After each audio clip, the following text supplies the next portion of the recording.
Di ala puntas kusina, guys. Magluto na naman tayo. Oh my God. So, ayan yung routine daily natin na activity, magluluto. Sa bahay. Sa bahay lang naman ako eh. So, ayan. Sige, magluluto-luto lang tayo nito, guys. Ito, ba't ganito yung sibuyas?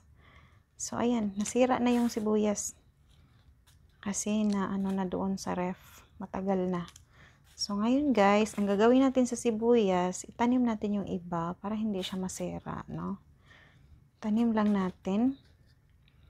Tsaka lagyan natin ng fertilizer para tumaba sila. Yan. Ganyan. So, nabuhay na yung mga tanim ko doon, guys. Yung mga alugbati ko. Nasibuhayan na sila. So, ngayon, ito na naman. Hugasan ko muna to.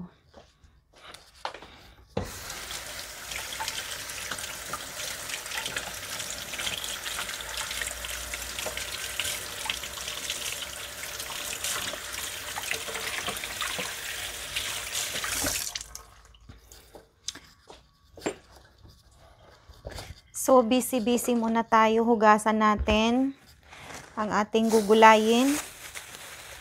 Ito, bigay ng aking kaibigan na nagbakasyon ngayon sa Philippines. Ayan, ito. Ayan. So, lutuin natin to, guys. Gawin nating pansit. Yan. Ganda to kilawin. Ayan o, kasi soft siya. Ayan. Kuhanin muna natin yung pakpakan na to ba? Pakpakan. Ana. O, diba? Malinis na. Ganyan lang, guys. Tsaka ilagay natin, natin dito.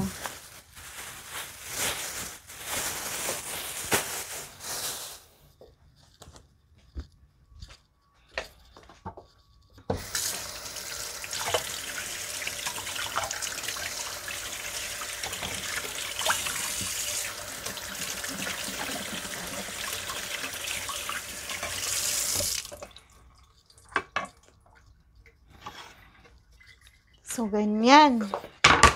So, magluto na tayo. Magtagod-tagod na punta, no? Magtagod-tagod na punta, no? So, maghiwa-hiwa. Hala, kuyawa, oh.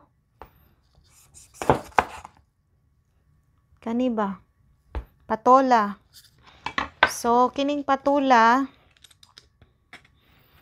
ambot dis anigikan, dito man ni sa Bravo akong napalit. Murag sa Mexico ang tig-provide sa ilahang mga kuan. Oh no, sa Food Town. Sa Food Town, guys, marami silang ganito. So,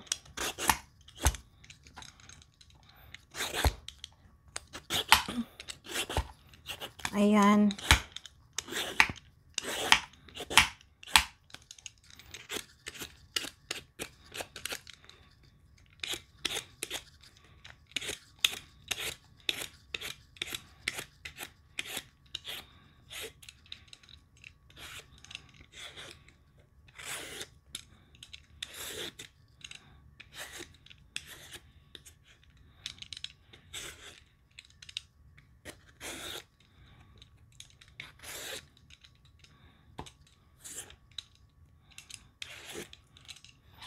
So, ayan guys. Ating gugulayin. Hiwa-hiwain muna natin ang ating mga halo-halo sa pansit. So, ganito lang siya, guys. Yung anak ko kasi mahilig siya mag-snack. So, pansit na lang ko muna ngayon sa kanya.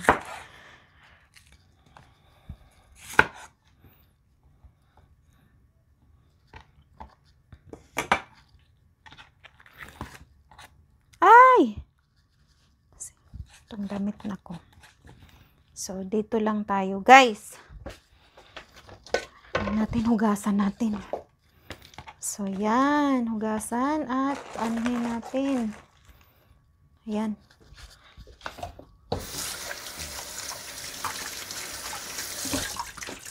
Mikos-mikos na yan. Mikos-mikos na yan, mga loves. Ayan, oh. Dito natin lagay. Mga, hihiwa-hiwain. So, syempre, pag nag-dry na to guys, pag gumurang na to, ito na yung pangbagno sa atong lawas. So maganda din to kasi dalawa yung purpose, makakain at saka magagamit sa katawan ang patola. Yan, patola.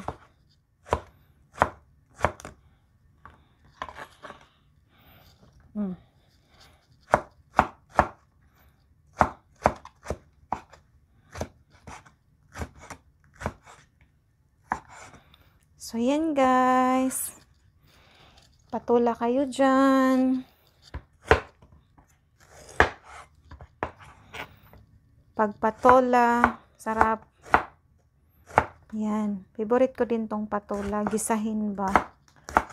Ayan. Hindi lang lagyan ng sardinas at saka udong miswa. Masarap din to guys, gisahin. Tsaka lagyan mo ng gisahin lang. Bawang. Meron akong miswa dito. Tsaka miswa. Sarap na rin. So, try natin lutuin. Pero maliit lang siya. Yan.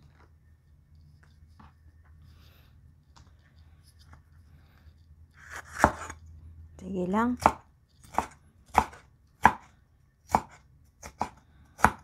Yan. Lutuin na natin.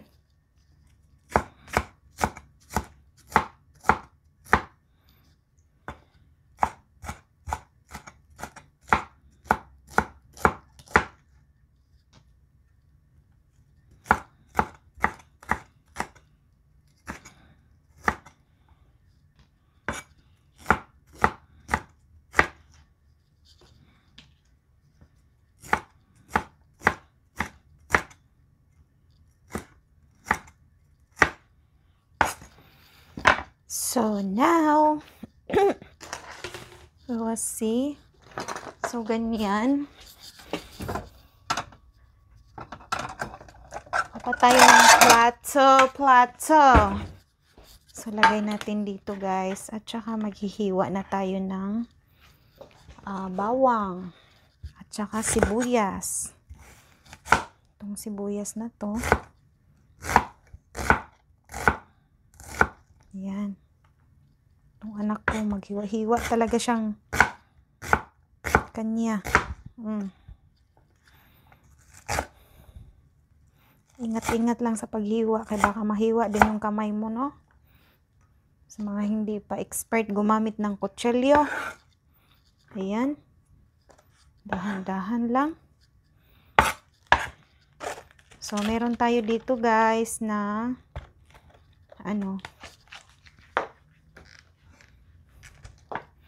so, masarap din to. Chicken na lang ilagay natin kasi miswa ang ko. So, ito, kalabasa. Itong carrots, dry. Na-dry na siya, guys. Maganda rin. Pero, lagyan natin ng kunting ganito. I think I have new. Balot na lang kaya to. Kasi parang mayroon akong bago eh. Nilinis ko lang siya. Ibalot ko to. Kunin ko yung isa. So, ganito lang siya, guys. Para hindi siya mag-moist sa ilalim. Balik natin. At kunin natin yung binawasan natin last time. So, ito na lang ang gagamitin. Kasi yung chicken, anong nangyari? So, may chicken tayo dito na ilalagay. So, ito lang guys ang lulutuin natin. So, hiwa-hiwa muna tayo. Thank you for watching guys.